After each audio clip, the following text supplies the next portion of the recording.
Om Ajnanatimirandasya Gyananjanashalakaya Chakshurunmilitamena Tasmai Shri Gurave Namaha Namo Namo Aniruddhaya Hrishikeshendriyatmane Namah Paramahamsaya Purnaya Nibritatmane Swarga Pavarga Dwaraya Nityam Suchi Sade Namah Namah Hiranyaviryaya Chaturhotraya Tantave. Hare Krishna. Thank you for joining us this evening. Today we are going to be talking about a topic which everyone recognizes because we all are afflicted by this specific aparad. Even if we have cultivated habits, even if we have cultivated certain strengths over several years of chanting, this is one aparad which is quite relentless in its pursuit, that it has the ability to completely take away our the purpose of chanting. In other words, it can be so distracting that we sometimes even feel that we are nowhere, and it results in a lot of despair. So we are talking about the dialogue between Sri Chaitanya Mahaprabhu and Srila Haridas Thakur, Harinam Chintamani, and this particular offense, which is going to be discussed today, is the penultimate offense, which is inattentive chanting. In Sanskrit, we call it Pramada, inattentive chanting. And the lack of attention while chanting is again explained by Srila Haridas Thakur in the following manner. I'm just going to read from Sri Harinam Chintamani. Srila Haridas Thakur further explained, O Lord Chaitanya, you instructed Srila Sanatan Goswami here in Jagannath Puri and Srila Gopala Bhatta Goswami in South India that the holy name must be chanted attentively. Inattention in chanting is namaprad. One may carefully avoid all other namaprads, yet still not experience the ecstasy of the pure name. This is an indication of another type of namaprad known as pramada, which restricts the natural growth of pure devotion. So quite obviously, even if one were to have the ability to avoid every other offense, inattentiveness has the ability to keep them from experiencing the pure holy names. And we all have experienced this, and we all experience it even today. Even if someone has chanted for 20 years, they would still have difficulties each day in the beginning if they do not follow whatever worked in the past. Okay? Chanting is an iterative process. What do I mean by iterative process? Is that it has to go through multiple iterations over a period of time, and we constantly actively monitor the process, make a note of where we are failing, and improve the subsequent attempt. It is iterations. So it has to be done very actively, it has to be very consciously taken care of. Otherwise, we would simply be doing things quite mechanically. The saying goes that if you continue doing what you did the previous day, the previous week, the previous month, and the previous year, yet there's an expectation that there would be completely brand new, different results, then that is a fallacy. That is not something which one should expect, because you cannot really expect new results with old habits. So now let's talk about what Sri Harinam Chintamani has defined pramada as, because they have very scientifically divided the topic of inattentive chanting into three different types. Okay, the first type is, first of all, Srila Haridas Thakur says that inattentive chanting or negligent chanting, which is synonymous, would lead to the resowing of anarthas. In other words, it's almost as if we are putting weeds back into the chitta, into the consciousness. We are resowing seeds of anarthas. In other words, material desires are being put back into the heart by our inattentive chanting. Because of this offense, reversals happen. Okay, that is the first step. So the first type of negligent or inattentive chanting is called audashinya, which is apathy, apathetic devotional service. What is apathy? Apathy is a condition where we perform listlessly. Our heart is not there. We do it because we have heard, we force ourselves to do it, and then we force ourselves to particularly sit and chant. There's absolutely no application of the heart. Okay? This is apathy. It is almost as if we are so indifferent to the process of chanting that I have to do this, so let me get up, and I hate doing this. Let me just get up, do it, and then move on. And then we are just waiting for this 16th round, or the 8th round, or the 4th round, or whatever it is we have taken vows for. We just wait for that specific benchmark to arrive where we can say that, thank God, it's over. Now I'll come back to it tomorrow. Okay? Sometimes it is so intense, this apathy, that we believe that, we give up. The apathy is so strong. The indifference towards the holy names is so strong that we give up. Okay? We have no taste, absolutely no taste. It is the bottom, the rock bottom. We have no taste to such an extent that we just give up. We just don't feel like chanting. And other times, devotees need to watch TV while they're chanting. There's a new kind of disease, or it's an old disease, it's just come up. They distract themselves while chanting, almost as if that helps. Okay? Some others pick up books and read while chanting, as if that activity helps. These are all pretty amazing opposite ends. In other words, the apathy towards the holy name is such that they have to do other activities to remain awake, to remain conscious, and they can function while chanting. See, this is the Yuga Dharma. This is the means, and it is also the end. It is the sadhana, and it is the sadhya. When there's such indifference towards the means, the end also becomes completely unattainable because we become indifferent towards it. Why does this occur? This apathy or apathetic devotional service occurs again due to the previous offenses. Our hearts have become very hard. Our hearts have become very hard that we cannot appreciate the holy names. Srila Bhaktisiddhanta Saraswati Thakur used to very specifically cultivate the hearing process of his disciples, or whoever was staying with him in the mutt. He used to make them hear kirtan from those whose voices or ability to sing was not quite melodious. He used to specifically have those perform kirtan, Harinam Kirtan. And he used to say, pay attention to the holy names. Pay attention to the holy names without the music. Pay attention to the holy names without the melodious voice. Recognize the beauty and the sweetness of the holy names in their own isolation, even if the person is incapable of sweetness in terms of pronunciation. So this is a cultivation. It's a process of cultivation. This apathy has to be cultivated. It has to be figured out. How do you fix it is going to come later in the session. We're first going to identify the different problems. The first problem is apathy, complete indifference. One is conscious, one has heard that this is the process.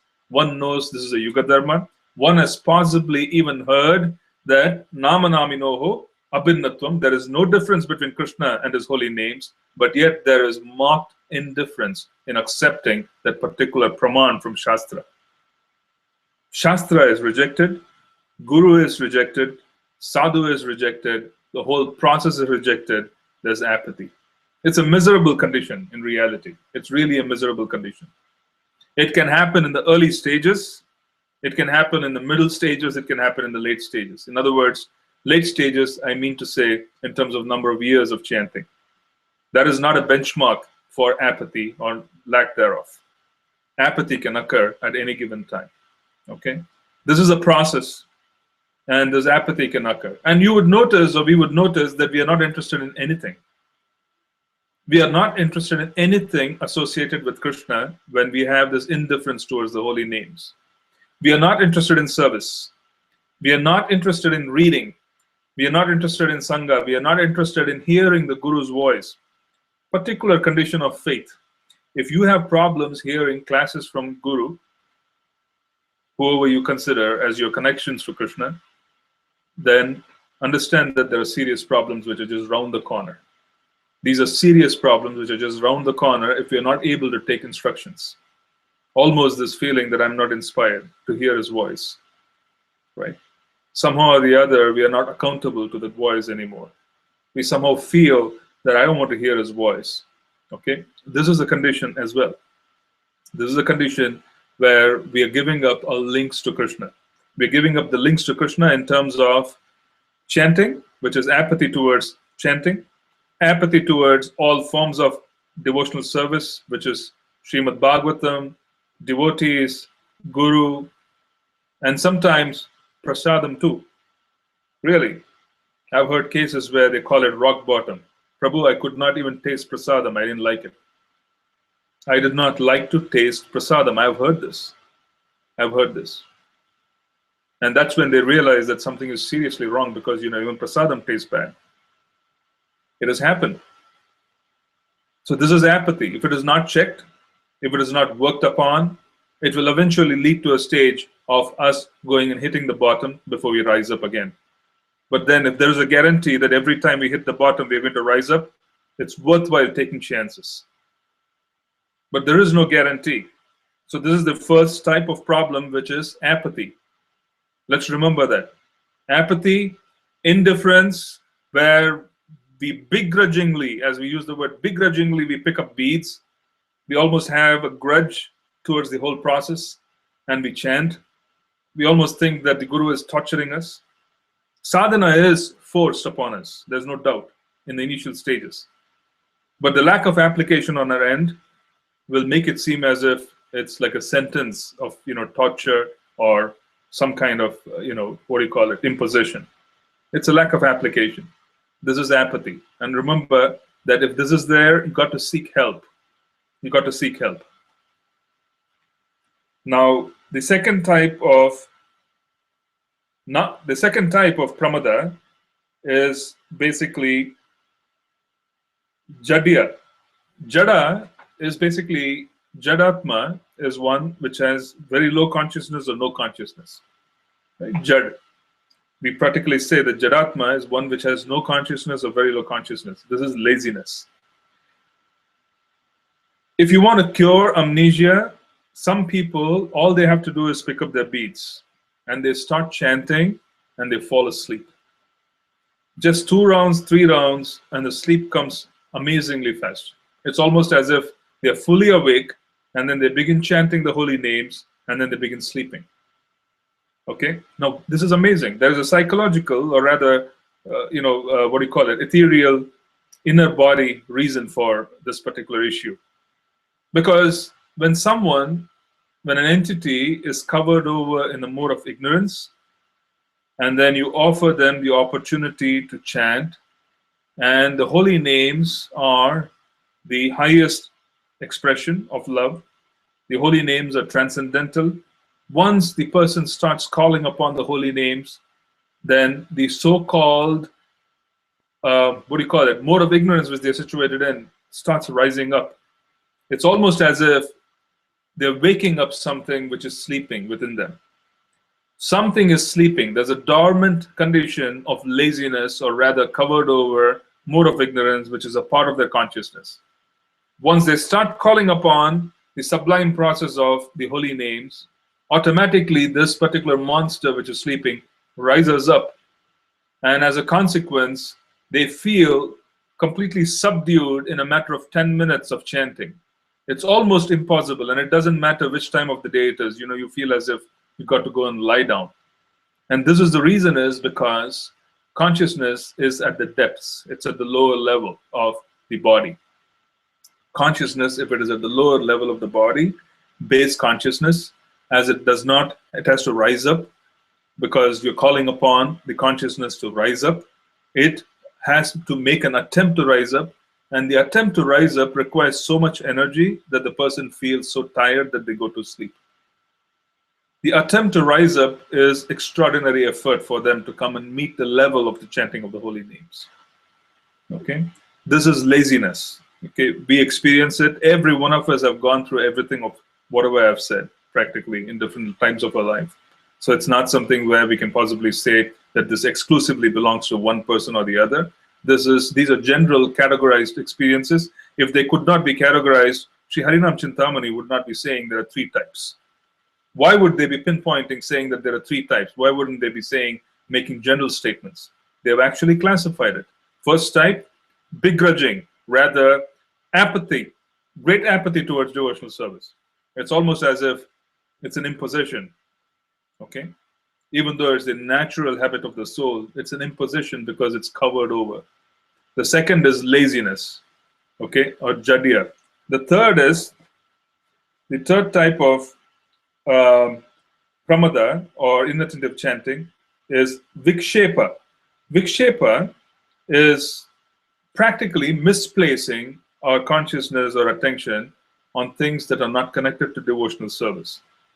This is again inattentiveness because there is such a high level of involvement in activity which is not connected to devotional service during the predominant part of the day, the week, the month, the year, that the person, when they sit down, they become simply overwhelmed with thoughts that have to do with things that are completely disassociated from the chanting of the holy names.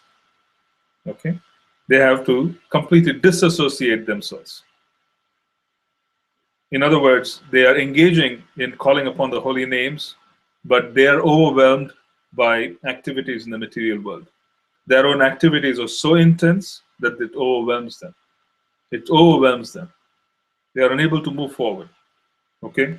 This is the third category. So now you have three categories. The first is audasinya, which is indifference, apathy.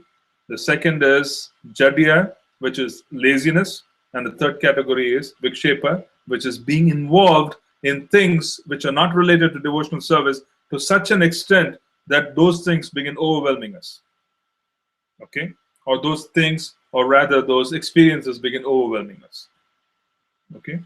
So that is the nature of three different types of pramada or inattentiveness. Okay? There's some very interesting observations made by Srila Haridas Thakur, and we need to go through all of them. But then even before we go through all of these different observations, we want to understand the condition of one who is able to chant. Isn't it? We need to understand what is optimum. We need to be able to understand what is the definition of optimum. For this, we'll have to go back and depend on Sri Bhagavad Gita, because in the Bhagavad Gita, we have clear references in terms of what is optimum. Okay? Now, the verses 2.54 in Srimad Bhagavad Gita, which is the second chapter, verse 54, Arjuna Uvacha, Sthita Prajnasya Kabasha, Samadhistasya Keshava, Sthitaddihi Kim Prabheshita, Kim Masita Vajeta Kim. Arjuna said, O Krishna, what are the symptoms of one whose consciousness is thus merged in transcendence? How does he speak and what is his language? How does he sit and how does he walk? This is the first verse, which is very important to understand how we could possibly even imagine or visualize someone who has surpassed the problem. Krishna's answer is verse 2.55, and this is in the second chapter, Bhagavad Gita. Sri Bhagavanu Vacha. Prajahati yada kaman sarvan partha manogatan atmani evatmana tushtaha sthita prajnas tadochate. The Supreme Personality of Godhead said, O Partha, when a man gives up all varieties of desire for sense gratification, which arise from mental concoction, and when his mind thus purified finds satisfaction in the self alone, then he is said to be in pure transcendental consciousness. So when we are really talking about transcendental consciousness, when we are talking about being distracted, the opposite is true of someone who is not distracted. Now let us understand what is going on in the Sankhya, because the second chapter of the Bhagavad Gita is about Sankhya. What is the meaning of Sankhya? By analytical study, one understands the nature of existence. Sankhya is analytical study. So let's understand analytically the application of intelligence, how to function. Now, the beautiful example that is given in the Bhagavad Gita, or rather by our acharyas, is the example of a chariot. The chariot, symbolically, rather metaphorically, is compared to the human body. The chariot's horses, the 5 different horses, are the 5 different senses that get attracted to their respective objects. These are the physical senses of the sense of touch, sight, smell, taste, hearing. And then in the horse chariot, the reins that hold the horses, they are compared to the mind. The mind can either control or not control the senses. The mind is neutral. It is like the reins.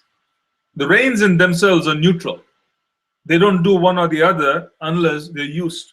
Similarly, the mind is a neutral object which can either be used to advantage or can become a great disadvantage. It's neutral, completely neutral. Okay?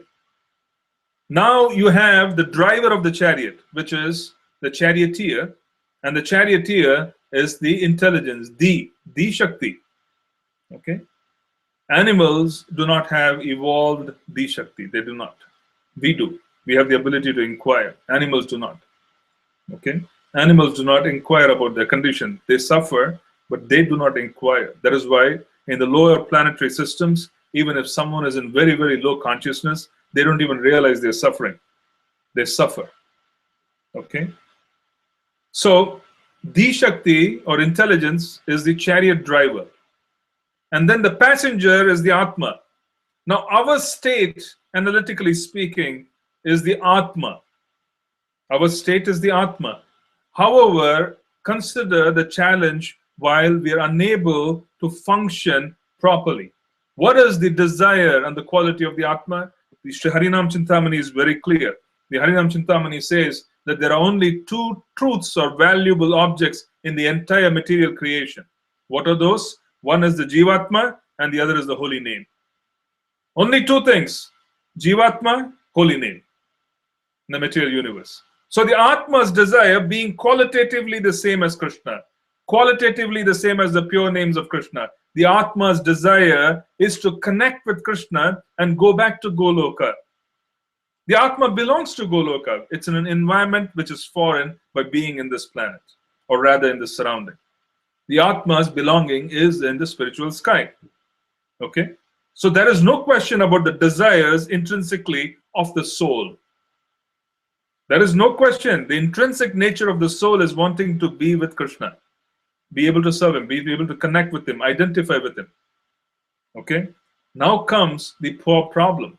The real problem is the passenger in the body, which is the Atma, has a desire. The intrinsic nature is to connect with Krishna.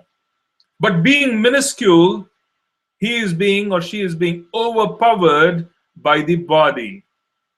He or she is being overpowered by the body.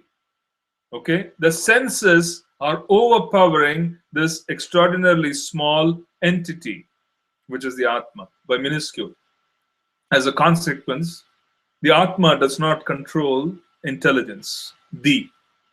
Okay? The Shakti is not being controlled by Atma. But how do you control the Shakti? The Shakti is controlled by bringing the Shakti intelligence in touch with Shastra. Shastra is absolute consideration. Krishna says that, right? He says that you have to understand me through Tattva. And he also says you go and approach a Tattva Darshinaha, and he or she will be able to guide you because they have seen the truth. So you have to have absolute consideration, not relative considerations, to understand Krishna. So the Shakti or intelligence should not be in touch so much with apparent considerations of this material world, which are dependent on the senses. It is like saying in the chariot's case that I will depend on the horses. The horses can see. They will be able to determine what is right and what is wrong. I will simply go in the direction in which the horses take me. How does that work? It doesn't work because the horses are subservient. Now, you also have the mind, which is neutral. So the point we wanted to make here is that the Shakti is to be purified by coming in touch with purity. Okay? Now, what happens when we are unable to follow through on a chanting process? Study this analytically so that we would be able to capture, correct, and do whatever is required to fix it at different stages. Because the physical body is the senses, and then the mind are the reins, and intelligence is the chariot driver. Let's figure out at which stage can we actually be going wrong for us to fall apart in this manner, even though we have heard so many different instructions. Okay? The first and foremost condition which we have to know is someone who is in samadhi. Samadhi stasya. When Krishna says someone who is in samadhi, such a person does not have any concoction in the mind. How does concocted desires arise? It is because the senses are feeding information and the mind is working with the senses and it is developing desires independent of the Atma's will. And the horses are just running. If they plunge over a cliff or fall into a ravine or whatever it is, and they kill the passenger, so be it. The horses are just running. So where do we go wrong? We go wrong in the fact that our existence is quite fragmented. Our existence is very fragmented. Our existence as Atma is very fragmented because our senses have a different agenda, our mind has a different agenda, intelligence has a different agenda, and we are sitting in the chariot thinking that we can function. We cannot function because the agenda is completely different. Someone who is in Samadhi, they all have everything lined up. The horses, these reins, the charioteer, everybody is completely lined up and obeying the passenger who is sitting in the chariot. If the passenger says, I want to chant, the mind has no control whatsoever. The mind has no control whatsoever because the charioteer intelligence has taken control. The charioteer is able to pull up and say, stop. This is what I want to do. Okay? And he is able to move on or she is able to move on. So someone who is in Samadhi has complete control because they don't lead a fragmented existence like us. Our senses have an agenda, we follow through on that. Our mind has an agenda, we follow through on that. Intelligence has its own agenda, we follow through on that. Someone who is in Samadhi does not lead such a fragmented existence. They're completely unified, their existence is very holistic. The horses obey the charioteer. The charioteer is firmly holding on to the reins. And the passenger is in command and he is able to tell the charioteer, go here, go there, sit down, get up, so on and so forth. Okay? Now, if you command and if you actually look at this analytical study of Sankhya, then we will be able to understand as to how to command and how to do and where to fix things. Okay? Where do we fix things? How do we start? As we go further in understanding how to fix, you'll understand more because this particular fixing part has to do with fixing the body, fixing the mind, fixing the intelligence. And then we will be able to see how we can bring all these fragments together and make them one unified vehicle which can move in the direction we seek. Okay? Now let us take a few things and see what is it which is required. Haridas Thakur, Srila Haridas Thakur continues. One must chant attentively to develop anuraga.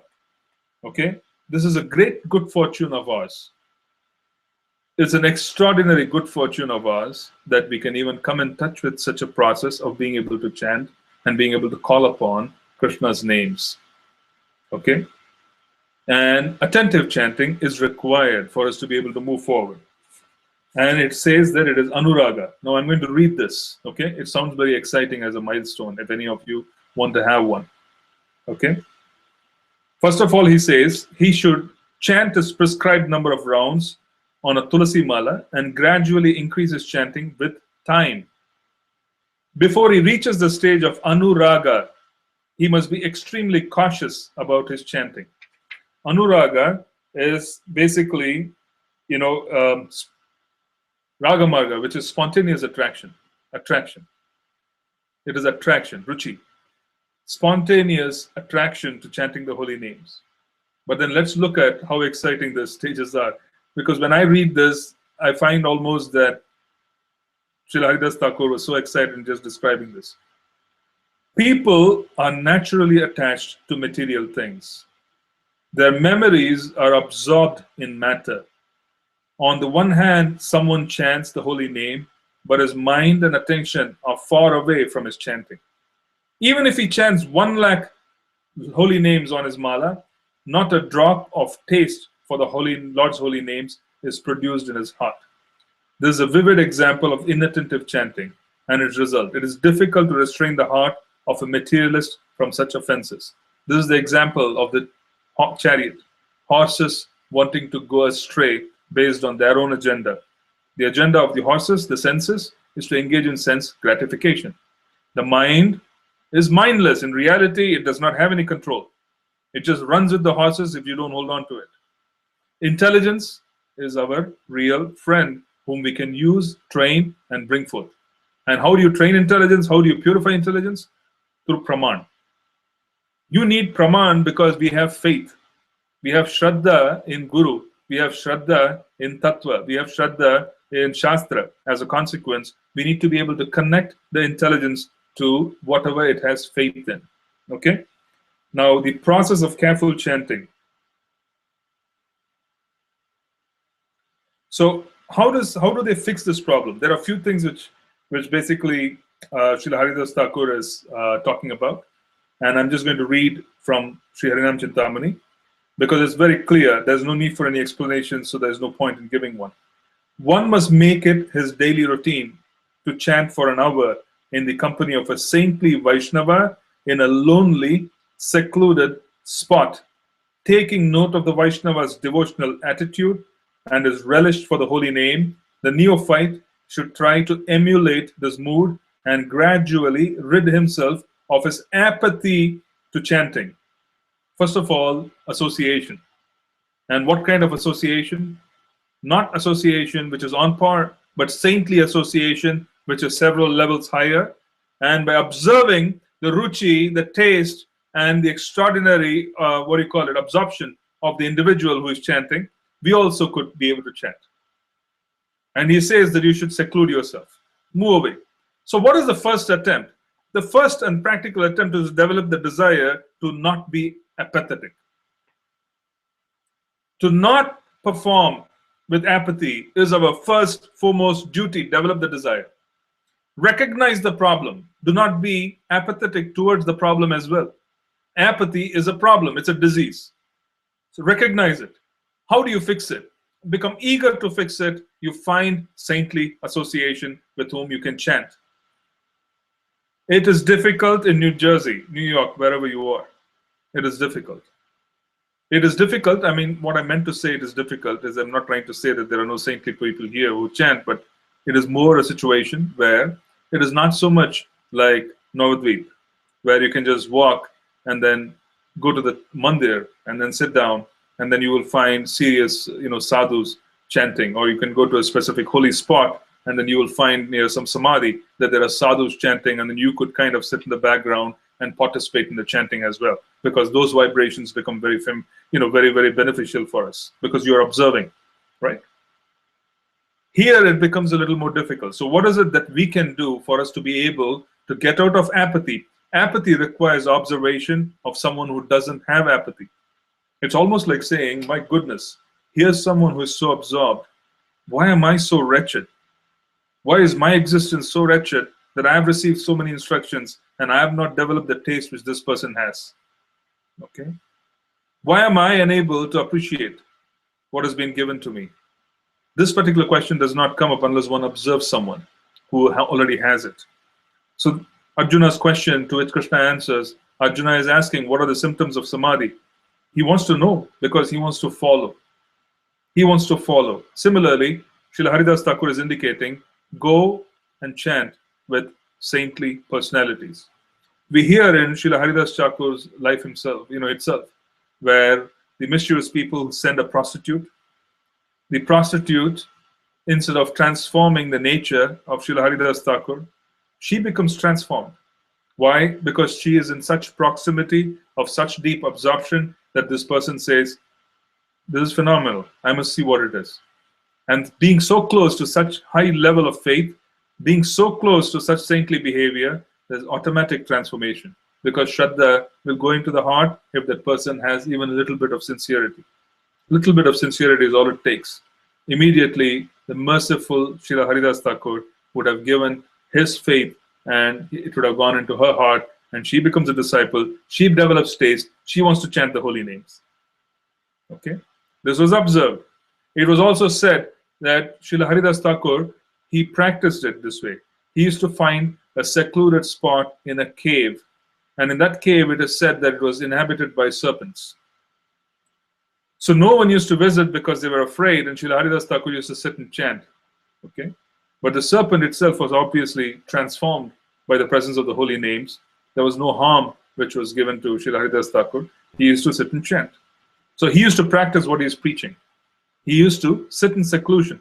Now, some of us are bothered when we are alone. Observe that. When we are alone, the mind takes over. The mind starts playing games with us because we can't really function when we are alone. We are not used to being alone. We are not used to spending time productively being alone. We are not used to function while we are alone because the mind takes over. The opposite is true for some others. Some others prefer seclusion. So it's a matter of choice as far as being able to find the right kind of situation for us to be able to associate to get rid of apathy. If you need to associate with a larger group, so be it. If you need isolation, so be it. Determine what is required by practice. Determine what is required by putting yourself through the process of studying what is required. You need to make some effort. We need to make some effort individually for us to recognize where we are going wrong and where we need to fix ourselves. Of this, there's no doubt. Okay? So some of us, we need to be alone. Personally, I prefer being alone. I prefer being alone. I prefer chanting in the same spot. I prefer being in the same room, same time, same, facing the same direction, facing the same, deities, Guru Maharaj, whatever the case may be. I'm very distracted if someone else chants in the same room as I do, in the sense that I prefer to absorb myself in, calling upon the holy names on my own. I prefer hearing the chanting quite attentively. For me, it doesn't work for me to have a japa conference. It doesn't work for me to sit together and try to chant with others. It doesn't work. I've observed it and I took a decision. It worked very well for me that I can concentrate. I'm able to function on my own. So this seclusion part works for me very well. Okay. But some others, it may not be the case. They might distinctly want to be able to sit with others and be able to call upon the holy names. Nothing wrong with either case as long as the intention is to fix apathy. So there's no such thing as a customized, rather, there's no such thing as a, okay, this is one size, fits all shoe and this is how it's supposed to be. If you sit in seclusion, you're going to get into trouble, or you sit with others, you may not be able to concentrate. That's not the case. You got to make your choice. Make your choice, but do it fast. Really do it fast. Don't waste time, especially with this particular offense. Don't waste time. Because if you become unenthusiastic and if we start thinking, for example, that the particular story about how the fox was wanting to taste, or the jackal was wanting to taste grapes. So it kept jumping up, and it kept jumping up, wanting to grab grapes. And the grapes were constantly, it was a situation where the creeper or the bunch of grapes were higher than the jackal could ever reach. The attempt by the jackal was lacking. As a consequence, what is the conclusion of the jackal? The jackal simply said, the grapes are sour. We will dismiss the entire process. By dismissing the entire process, we will dismiss the opportunity to be a part of the Yuga Dharma. By dismissing the entire process in the Yuga Dharma, we will completely lose sight of the goal. So be very careful. This is more like a warning that apathy is dangerous, especially when you're concerned with chanting, because this is the primary process. How could we take chances with something which is like a lifeline? How could we take chances with our ability to breathe? Because this is our ability to breathe. It is as simple as that. This is prana. As far as the process of devotional service is concerned, chanting is prana. Okay, you chant well, you serve better. And then you serve better, you're more enthused to chant. If you read after chanting, you're very enthused to read. And then more reading wants you to chant deeper because now you're filled with smaranam, different kinds of observations and experiences that you read from. So it's a process that goes hand in hand, and we need to be able to work on it. So now, what is the summary in terms of getting out of apathy? Get out of apathy by finding association who is not or she is not in apathy. Sit with them. This being alone business in apathy will not work. You need association. Okay? So underline that. Secluded spot, association is required. Quiet corner where you have made the attempt to take time, put the effort to slip away and say, I want to catch up and I want to be able to get rid of this apathy. Because once you develop the taste, I think coming back and then picking up and running with it becomes easier. That's why it's required. The so-called, the japa retreats and so on, which used to come upon, those are requirements, because what happens, you go exclusively for the purpose of chanting. You go exclusively for the purpose of improving your japa. You go exclusively for the purpose of associating with those who apparently have got a handle on how to chant. As a consequence, these japa retreats contribute immensely. They do, because now you're setting aside time, you're setting aside money, you're setting aside, your entire day or night or whatsoever, going away. You're forgetting about everything. Throw your cell phone out and your computers. You just go there and absorb yourself in fixing the problem. Let's look at the next one. The symptoms of laziness. Indulging in laziness prevents a person from relishing the nectar of the holy name. He begins by chanting and remembering the holy name, but very soon feels it unendurable and wants to sleep. Advanced devotees are cautious about this offense. They never waste a single moment in useless talks or activities, constantly meditating on the Lord's holy name. They are so absorbed in the nectar of the holy name that they do not care for anything else. One must make an effort to associate with such rare devotees and follow their example, thus ridding on oneself of laziness. You see, laziness is a matter of time. Why is the factor of time being mentioned here? It's because one who has become very, very serious with devotional service will understand the value of time. They really value time, because that time is going to become the key for them to be able to engage in activity, and activity again is going to kind of make it kind of easier for them to make progress. Time factor is accepted as Krishna's energy. They cannot waste anything, most importantly time. The more we plan our day, the more we become conscious of where time is going to be spent during the day, the better our handle. Even if you are a homemaker, who does not have a specific schedule to follow, for most part, there is always a time when people get up to cook. There's always a time there for cleaning and so on and so forth. But there may not be this time to this time, so on and so forth. It will not be as well defined as, if someone is going to be working. Even if you're a homemaker, put in a schedule. Get a handle on time. Those who are enthusiastic about chanting or have developed taste or have advanced, they can't sleep. They will be very, very happy to jump out of bed at 2 o'clock in the morning, grab their beads just to get into the experience. Because the experience beats everything. Why waste time sleeping would be the question that comes up in their mind. So they do sleep to remain healthy or to be functional, but at the same time, everything surrounds around being able to get up. Everything surrounds around being able to be completely awake and functional when you get up, which is the other point. If you have a very heavy meal, you cannot get up. If you have a very heavy meal, you will be sleeping, because the body requires a tremendous amount of energy to process food. And in the Western countries like America, Europe, and so on, we don't really need the amount of food that we normally process and eat. Devotees eat a lot. It's an issue. Devotees eat more than what they actually are supposed to, and they're supposed to be doing the opposite. Okay? After 6 o'clock, if you're a serious practitioner, you will not be eating. Because if you eat after 6 o'clock, getting into bed at 8:30 is impossible. If you do not get into bed at 8:30, getting up at 2:30, 3 o'clock is impossible. Serious practitioners wake up at 2:30. They have done their 64 rounds by 8 in the morning. By 7 in the morning, they have done all their 64 rounds. They have picked up the beads and they've gone for the 4-hour move.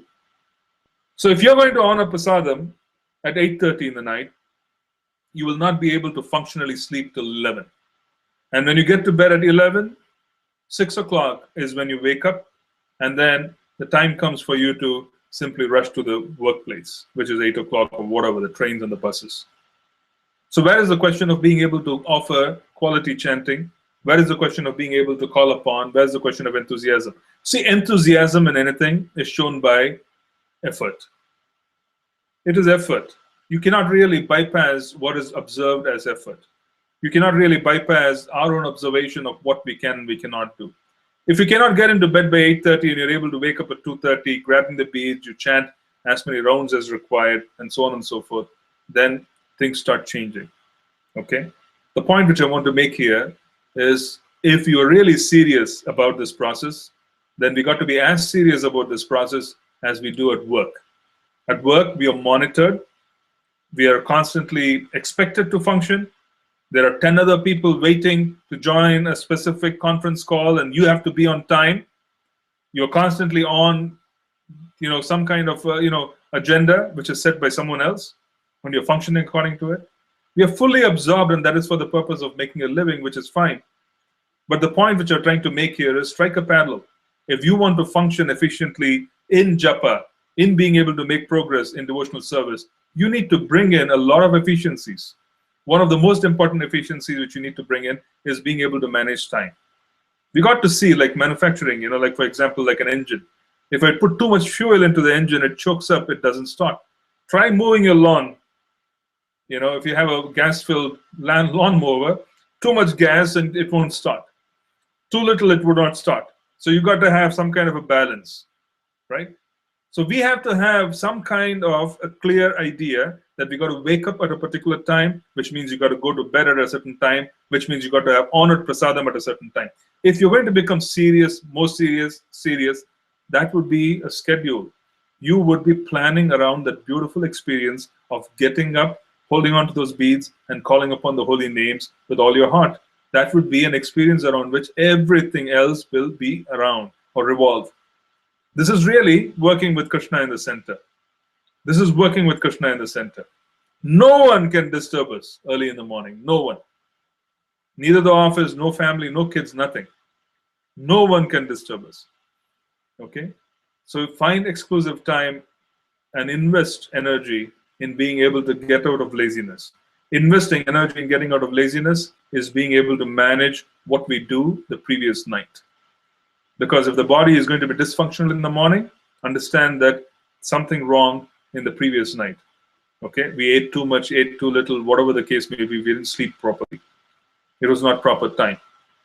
So it requires effort, it requires planning. There has to be an active agenda for us to be able to experience the holy names.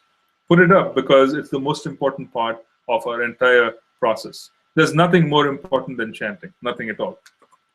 Okay, that is laziness, jadya. Now, this is amazing. Okay, it says, it is the nature of a saintly Vaishnavas to be always engaged in devotional activities. They never waste time uselessly. Seeing this, one will become immediately attracted to this devotional trait. One will ask himself, how can he also become like these devotees? Immersed in meditation upon the holy name, how from this very day can he gradually increase his chanting until he can actually chant 3 lakhs of holy names with inspiration and eagerness? 3 lakhs of holy names is, you're talking about each of the words, Hare, Rama, Krishna, right? So we're talking about each of them being a holy name.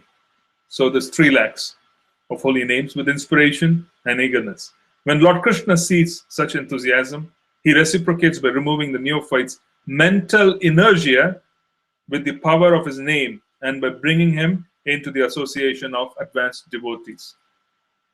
So basically they're saying, set milestones. You have to reach the 3 lakh mark. Okay, 64 rounds. I guess 64 is 1 lakh and then 192 rounds, whatever the case may be. Is it possible during the day? That's what they used to do. So if 64 is possible, it is possible. There's 2 o'clock in the morning, 2:30 to 7. If someone is completely dedicated, 64 is possible. It's not impossible. And it can happen very well in a time of a day when things don't interfere. By 7, the person has done 64 rounds. Imagine that. 64. They have done it, and this is normal for sadhus in Vrindavan or Mayapur. Very normal. Very normal for many. Very normal. They get up and they do this.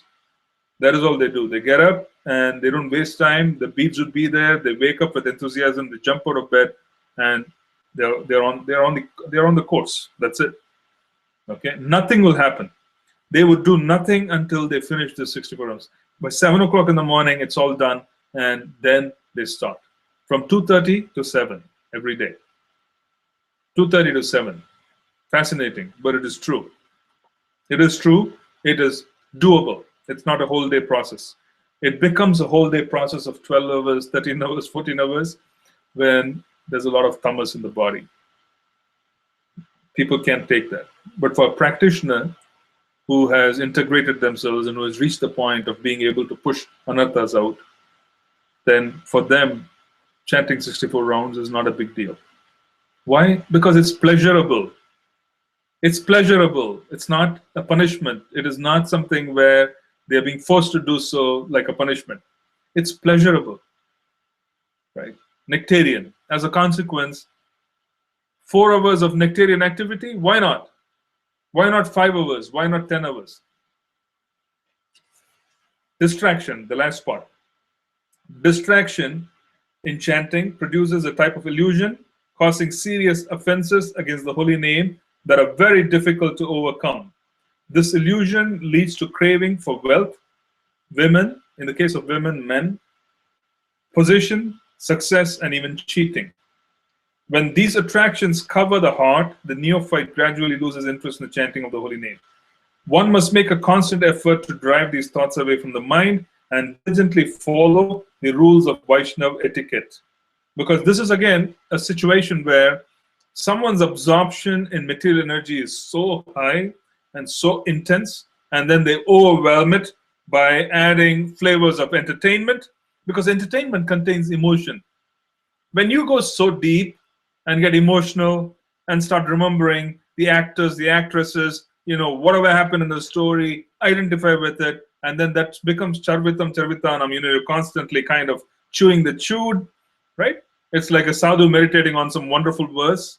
The person keeps meditating on the television show or whatever it is, and keep regurgitating the same sequence. Oh, this particular view, this is what they said, and that's what they said. Here, let me read about the actress, let me read about the actor. This is all the scene. All of these absorption is a great burden. It is a great burden. It's vikshepa on the process of chanting the holy name. Now, I'm not trying to say that you have to force yourself to renounce. I'm merely saying, rather, Srila Haridas Thakur, Srila Bhaktivinoda Thakur, our acharyas are saying that this is a burden. It's almost like you got to crawl out of all that nonsense, come out and grab your beads in the morning. It's almost like lying under a mountain of filth, and then you got to come out. Oh, where am I? Oh, I'm stinking. I got to go have a bath now because I have so many thoughts, so many memories, such absorption and phenomena which has nothing to do with devotional service that I got to crawl out of this filth and then be able to pick up the beads, and I got to be able to chant. This is vikshepa. It's a dangerous thing, and actually in devotees, I see this happening quite predominantly. It's quite prominent. It is prominent. If it is affecting you, don't do it. It is prominent. Okay? It is very prominent to get entertained by other sources. And as a consequence, we become absorbed by their own anarthas. The actors and actresses carry consciousness. The theme is normally morbid. You watch TV or you watch any kind of serial, you watch movies, people come out depressed, you don't come out happy because you have been in touch with happiness. We have been in touch with happiness. And then we go and connect with sorrow. And then why do that? Why voluntarily put ourselves through some kind of penitence, some kind of punishment? Why do we do that? There's so much to do. This is again coming back to understanding the value of time. There's so much to do. Okay? There's so much to do. So let's be very careful on how we are absorbing ourselves. It is one thing to have a complicated lifestyle, which is to have a complicated workplace, stress out of the workplace, politics out of the workplace. All of this is a part of the bargain which we got into, understandable, for making a living. But it is another to get entertained by nonsense. This is the opposite. Why go and voluntarily submit ourselves to punishment? And then all of this mixed together is like being under a heap of nonsense. And climbing out of it and calling upon the holy names and becoming fixed in the holy name is very difficult. Vikshepa is a very, very big thing. It's a big deal. So Srila Haridas Thakur is giving us views. He says, one must make a constant effort to drive these thoughts away from the mind and diligently follow the rules of Vaishnava etiquette. Bear in mind, this was written 500 years back, when entertainment was not as graphic, neither was it as influential as it is now. Today you have everything everywhere, and it's really extraordinarily problematic. Okay, so what they were talking about 500 years back, which was distracting, you can remember, it's just hard for us to even conceive of what could have been distracting. What could have been distracting 500 years back? But then there was, obviously. One must make constant effort to drive these thoughts away from the mind and diligently follow the rules of Vaishnava etiquette. This endeavor will bring back his good fortune. He must begin by observing, very, very important, bear in mind, distractions. He's saying, Srila Haridas Thakur is saying this, Praman. It's one must begin, to get rid of this problem, one must begin by observing Ekadasi vows. Very important. He says, be very strict with Ekadasi. It would allow us to lose taste of unwanted attractions. We would lose taste if you fast on Ekadasis. So, observe Ekadasi vows, appearance days of the Lord, and other important festival days. He should spend the entire festival day and night chanting and singing the glories of the Lord in association of saintly devotees. Apparently, obviously, there's a lot of mercy available during special appearance days. It's almost like a special potency which is available where we would be able to connect, we would be able to move forward. The ideal way to observe these festivals is to be in one of the Dhamas, Navadvipa, Vrindavan, Jagannath Puri, with sadhus, pure devotees in the line of Sri Rupa Goswami, reading and discussing Shastra, Vedic literatures like Bhagavad Gita, Srimad Bhagavatam, and other Vaishnava scriptures. He should wholeheartedly participate in these festivals without anxiety or hesitation. These festivals will gradually rekindle the dying spark of spiritual taste. Thus, he will gradually again become attracted to the pastimes of the Supreme Lord. Tasting the superior flavor of pure spirituality, he will naturally be disgusted by his inferior material attachments. He will be enraptured by the sweet songs about the Supreme Lord, sung by the devotees, and his ears will fill up with nectar. His mind will become dislodged from matter and fixed in the pastimes and holy names of the Lord. When his mind is once again settled upon the holy name, he can chant eternally in a joyous and peaceful mood. So now, what is the recommendation given for this? The idea is dedicate yourself to do the opposite of what is normally done. What is normally done is to absorb ourselves in material phenomena. Do the opposite. Take time off and become completely absorbed. And as a consequence, do it during a festival day. Do it in a dham. And as a consequence, when we come back, a lot of memories of such an experience would stay with us. There would be a lot of impressions. So the opposite would become true, and we will be able to draw upon those experiences for us to be able to chant and be able to move forward. So when we sit down to chant, we would remember that, okay, I did this. You see, when we were in Mayapur, early in the morning, devotees have a habit of doing a little parikrama around the deities. Radha Madhava, Sri Chaitanya Mahaprabhu, Gaur Nitai, Panchatattva. The devotees go around parikrama. They walk around with their bead bags. They keep chanting. And what they also do is that some of them had a habit of finding devotees who are advanced. They probably had some energy coming out of them. As a consequence, devotees could recognize. So they would go and tag along behind them. They would be like 2 feet behind them in the parikrama. And as this advanced devotee goes around, they would also chant, sort of kind of wanting to be in the wake or the energy that's coming forth. But what I was wanting to say is that there's so much which can be done. And there are so many potent ways to do it. And so many different things have already been shared by the acharyas, and it's all available, even now, completely accessible to us in many ways. We can turn on Srila Prabhupada's chanting, okay? We can take some time off and go to the dham. We can take some time off and plan to be completely fixed during a festival time, in a certain way. Be very careful with Ekadasis, where the Ekadasi becomes a plan for us to kind of rejuvenate and reboot, our consciousness. Where the Ekadasi time is when we really work hard for us to be able to come out of it.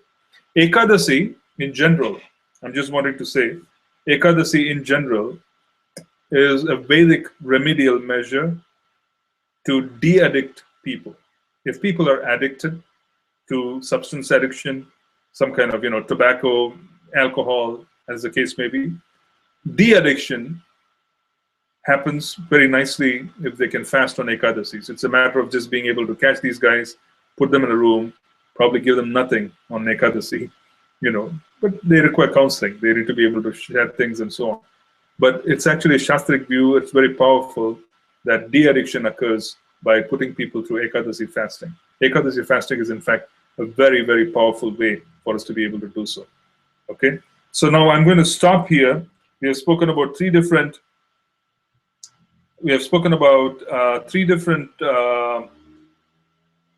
problems or pramada. The first category was apathy. And then we spoke about jadya, which is laziness. And then we spoke about vikshepa, which is too much absorption in material phenomena to such an extent that whenever we sit and chant, that thing comes into our mind and preoccupies us. And then we spoke of how one could manage the problem. The first way to manage the problem, which is the prospect of, indifference, or rather being grudgingly involved in chanting the holy names, is to be with one who is advanced and who is able to chant, with enthusiasm. It's almost like being with someone who is completely absorbed and being able to chant with enthusiasm. As a consequence, we are able to pick off and be able to come out of our apathy, because it requires observation. Okay, that is the first step which is being given. Now, the second step which is being given, it is said, go sit with them for an hour or so. Sit in seclusion, sit around them, and then observe them and chant for an hour or so. It helps. And the next one which was given was laziness, jadya. And for laziness, it is again given is that we work on ourselves to plan our day, which is the next day. Laziness is a product, again, of disinterest. Laziness is also intrinsic. Intrinsic in many of us, where we are in general lazy. And people carry that. They're generally lazy. They're generally kind of, there's a lot of inertia in them, in people. How do you get out of it? You kind of prioritize the chanting of the holy names and be able to work on the holy names in the previous evening, eat at a certain time, go to bed at a certain time, wake up and become enthusiastic. Okay? Even here, it's again association. Association with those who are completely energized, and energizes us as well. So Sangha is very important, and Sangha is very important at different levels, and one has to be able to seek the help of those who are advanced and be able to kind of ride on the coattails, so to speak. Okay, the last one is Vikshepa. We just spoke of it. Get completely absorbed in a beautiful festival so that our minds and so on and so forth are filled with experiences. Do Shastric reading every day, okay? And we would have good absorption. Both of these are going to be very good ways for us to be able to get absorbed again, okay? Let me see what questions are there. Let's see which first is.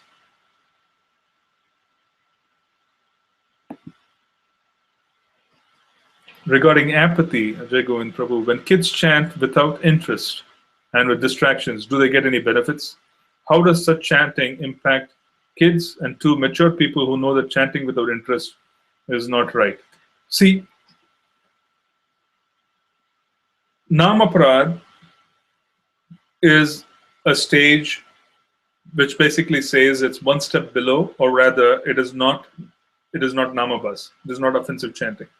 So Namaprad here, where they not have interest, they don't have distraction, they in the sense that they chant with distraction, but they don't have any interest. Even if they were to call upon the holy names at such a time, it is much better than not calling upon it. And the reason I'm saying that is, for example, we have the devotees who are initiated. Initiated devotees are required to chant a certain number of rounds. So keeping the vow is better than not keeping the vow.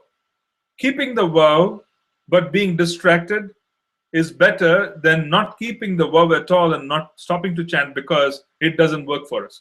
Because there is a certain selfish attitude in thinking that I chant and I have to feel good about it. So if I don't feel good about what I do, I give it up. And we have to realize that this has got nothing to do with how we feel. It has more to do with the vows that we have taken before the spiritual master. So why don't we fix ourselves up in terms of delivering the number of rounds?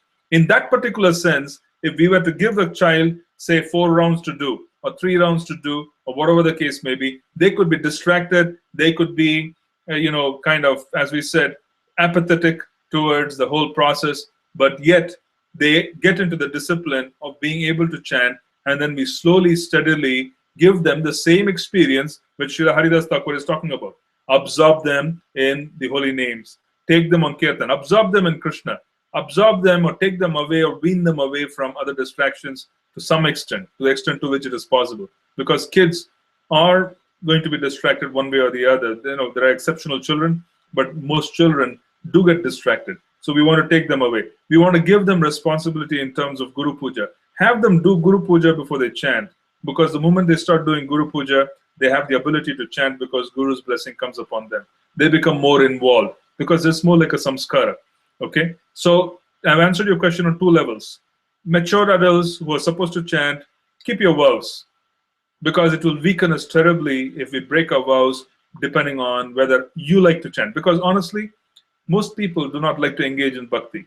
As a consequence, we are not the barometer for us to judge whether we should or we should not do something. Happiness, our happiness doesn't count here.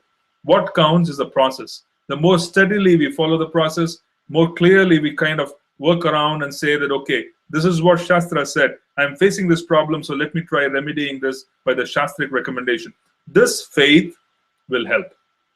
Just go with the faith, it will help. Because Shastra has spoken, Srila Haridas Thakur has spoken, he will help. Okay, these are two recommendations of mine. Now, the next question is, sometimes just to entertain children, we have to indulge in material activities with them, else they feel neglected, get drift away from Krishna consciousness. How to maintain a balance? You rightly said, maintain a balance. I don't disagree with the fact that they need to have their connection with the material world so that they are fully aware of what goes on. I'm not completely against that, or I'm not making a statement that they should not be absorbed. But maintain a balance.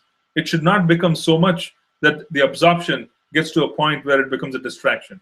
Rather, it should be a balance where there is exposure, rather saying, okay, look at this and get some exposure. And then come back to Krishna consciousness and see how wonderful things are with Krishna consciousness. It should be a balance. Use the right words. We just have to do it. We have to maintain a balance by understanding the level of activity. Every once in a while, having the kids experience what kids are supposed to experience is important. And when I say every once in a while, I'm talking about them acting, going and engaging in sports and so on. It should be daily. We don't really expect kids to sit at home, do nothing. Kids have to do what they're meant to do at their age, like we all did.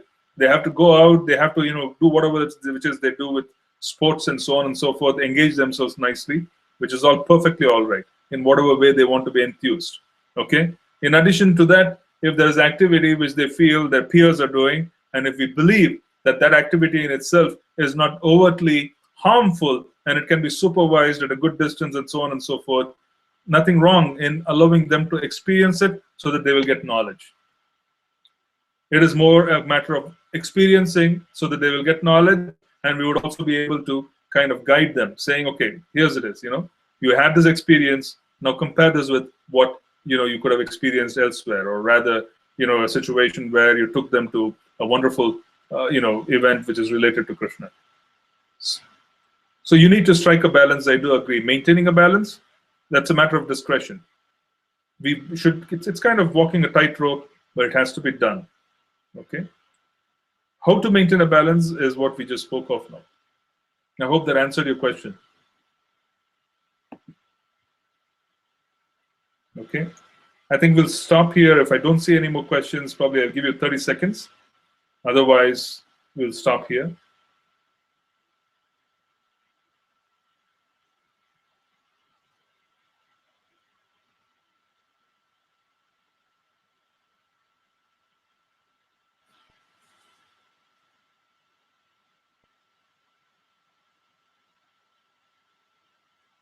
Okay? We'll stop right here. We'll take further questions when I post this video on the website. If you feel free to post questions, we'll be very happy to answer. Srila Prabhupada Ki Jai.